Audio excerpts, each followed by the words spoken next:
Hello guys, welcome back to the channel, welcome back to the garage, and welcome to another drag truck video.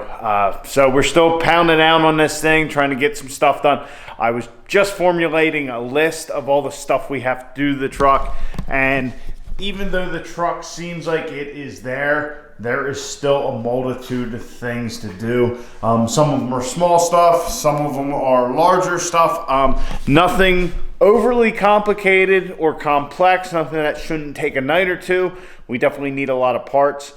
We definitely need to get this thing weighed so we can figure out our coilovers, figure out how to set up our four-link, all that kind of stuff. We have some stuff, I took some measurements for, like we need a window net. Obviously with our cage being a one-off setup, had to measure for that, and basically it has to be at least 10 inches long, so pretty much out, down, all that.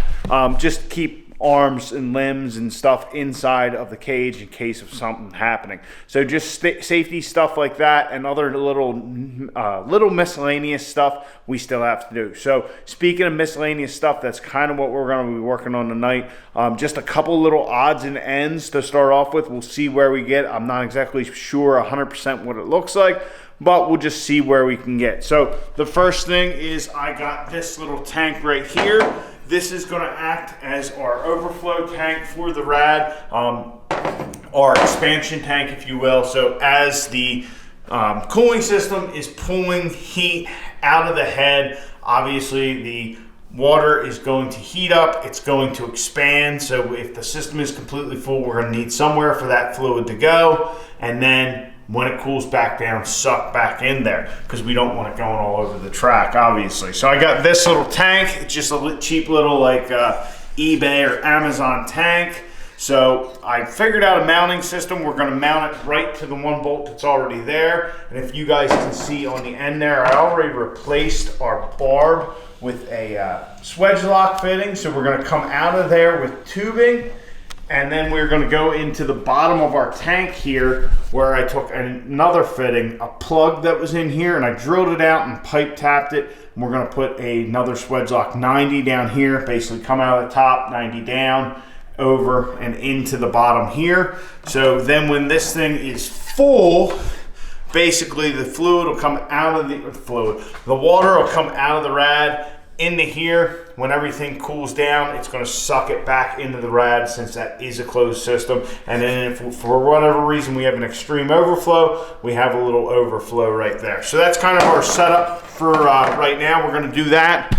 We have some wiring stuff we got to tackle. I want to try and clean up in here. It's still a bit of a rat's nest compared to what it was. Like, kind of wires going all over the place. Like I said previously, the Edge CTS2, I want to get that mounted, which I came up with a mount for, which we'll do after this. So let's get this thing mounted and in and plumbed and all that, and then we'll move on to the interior of the cab.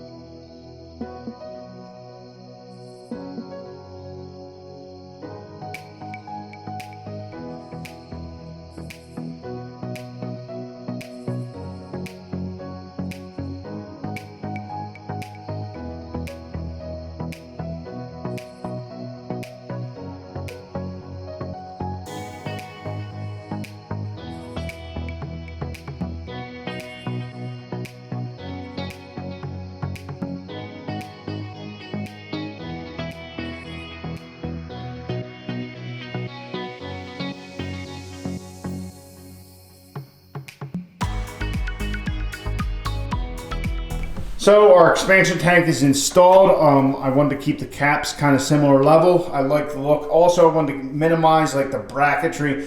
If whatever reason we take this stuff off, we're doing something, I really don't want a piece of steel just kind of sticking out here. So what I did was I used the same mounting bolt as we had for the rad, and then I have this piece of aluminum channel here to support it, because just the one tab itself, when I bolted it up, like to mock it up, make sure this was going to kind of work, I didn't like it, so I got a piece of that channel just to stiffen it up, because like I said, these tabs, when you go to spin the cap off, this thing would want to kind of bend that and all. Also, there is another port on this thing here. It's right next to the angle, so it's not perfectly straight, but it'll work for us. So got our I guess our expansion tube, I can't remember what you call it, but the little bleed off for the rad just comes out down into the bottom. So we'll have to fill this completely up and then put a little water in here. And then when this cools down, it should just suck that water out of there, just like a factory setup would. So I used my little bender, kind of eyeballed it, 90'd it out, and then had to cut the 90 down, and then 90 down, eyeballed it again, and 90'd over, at this angle. So I just have this little rigid bender. Yeah, I could not tell you where I got it, but it's great because it does quarter, 5/16, and 3/8. So if I'm doing like brake lines or something, I will use this. I know the last couple times I've done brake lines, I actually couldn't find it. So luckily I was able to find this thing to use it. Definitely a handy little tool, but small tubing like this, really, you can use 2 hands and your knee, and you can still get some nice radiuses on there. Also, all of our fittings, as you can see here, I have Teflon tape on there. This one down here and this one right here. I prefer Teflon tape over a pipe sealing compound. The pipe sealing compound in maybe some hard to get areas or something where you just want to make sure you definitely have a great seal. But I like the Teflon tape for stuff like this because it's just so much easier to use. It's cleaner.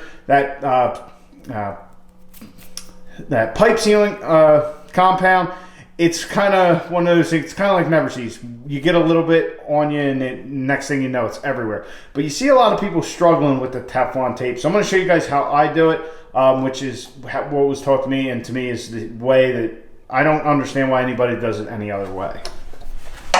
So guys, what I'm kind of talking about is you'll see a lot of people kind of taking the Teflon tape and they lay it on the pipe and they go like this, and it's kind of unraveling as they're doing it, and it's just a real pain.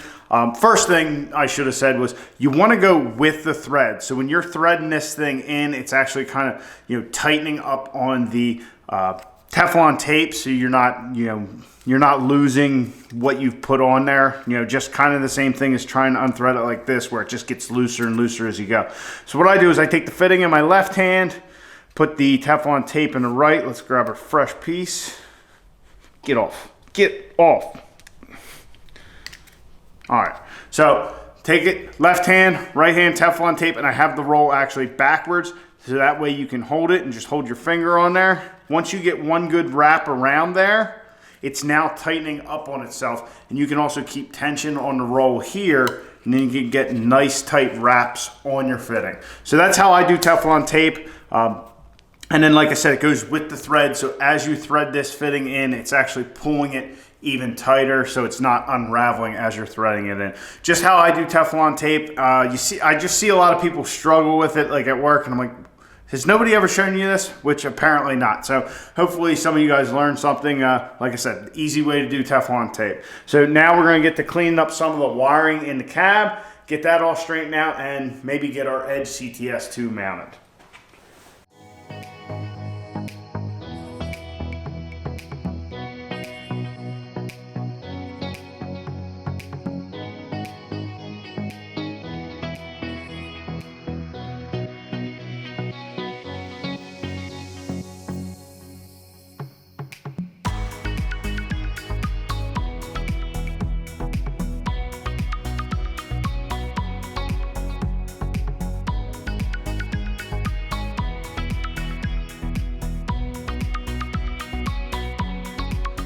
So guys, we are picking this video up quite a few days later. Really that night I started cleaning up our wiring. Not really much to see. You guys have seen me wire. I don't really like wiring. But kind of monotonous, I don't want to say stupid work, but just monotonous, kind of boring stuff to do. But I ran into a little impasse that evening, and that's why this video kind of got pushed back a few days, and that was because of our Obd2 port. So when we were setting this whole thing up and I made this big panel, I really didn't think about, our Obd2 and all that. So our Obd2 port I originally had, it was kind of flopping around. I just put it in here temporary. Well, I wanted somewhere to put it. And as you guys know, on a factory setup, The Obd2 port is right underneath the dash. Well, we don't have that, but I wanted to make it easily accessible. So up here is where we mounted it. Hopefully you guys can see that. So what I did was I actually got this little plastic bracket right here, our Obd2 port off of our Breakout Tuning Solutions harness. It just snaps in there. So I just got this off of, I think it was Amazon. It's like a $5 plastic piece, but it does the job. So now we have our Obd2 port up here. We just grab our cable, plug it in, and now we're off to data logging or flashing the truck, whatever. So got our Obd2 port in, also got our Edge CTS2 mounted like I told you guys I wanted to. So what I did here, if you guys see behind it, I don't know how well you will be able to, what I did was I took a piece of flat steel, I drilled a 2-inch hole with a hole saw, and then used the gauge pod adapter for the Edge CTS2, welded that to our roll bar, and now we have our mount for our Edge. So if we climb up in the truck, so sitting here in the cockpit, I can see our Edge CTS2. It's not intrusive in any way to see the tree or whatever, but really our Edge, we're not going to be using it for anything completely, like, I don't want to say vital.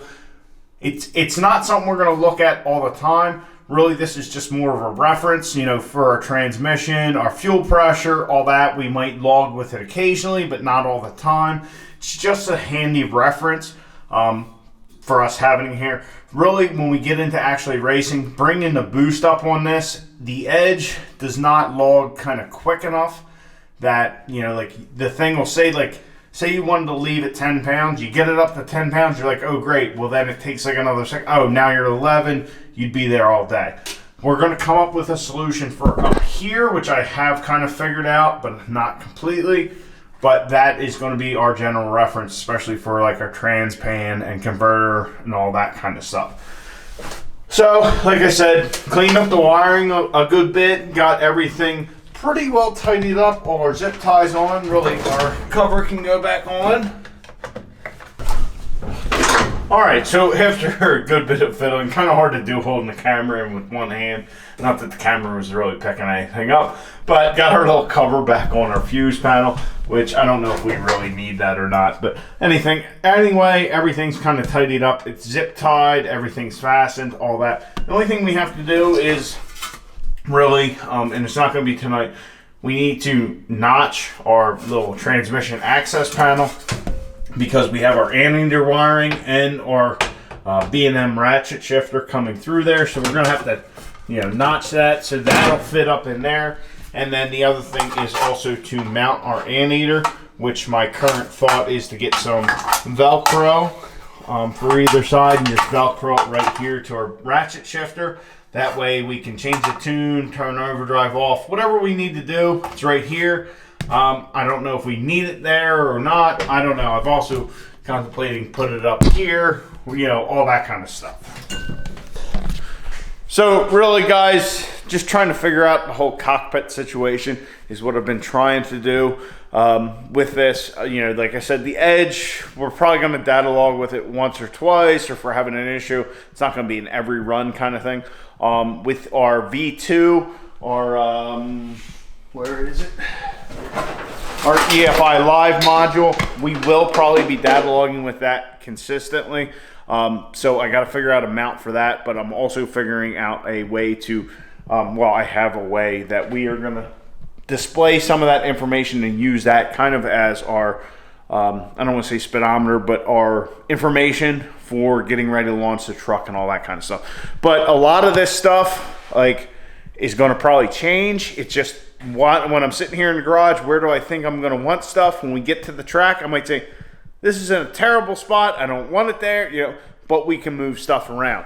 So anyway guys, I know I've been kind of rambling on here. We got the cockpit pretty well set up electronically. We have a couple more things to do, like our access panel and some other stuff like that, but most of our wiring is ran. We're pretty well done in here, as is with most of the truck. It's in pretty good order as it sits. We have some small jobs to do, but we really need to get some more parts here to get this thing finished up. And then of course we have been trying to log and flash the truck and get it running right, which is just taking time. Honestly, I think that I personally am missing something, like there's some kind of interference or something that's causing this thing to act funky, and I can't find it, which when you're one person staring at the same problem for a lot of time, I'm probably just keep overlooking the same issue and never really thinking about it, but I don't know. So anyway, guys, like I said, just getting some little stuff knocked out here on the race truck, but it's stuff that needs done. So anyway, I hope you enjoyed. Please like the video, comment down below, subscribe to the channel if you haven't already. I'll catch you guys on the next one. Get out in your garage, get the wrenching on your truck.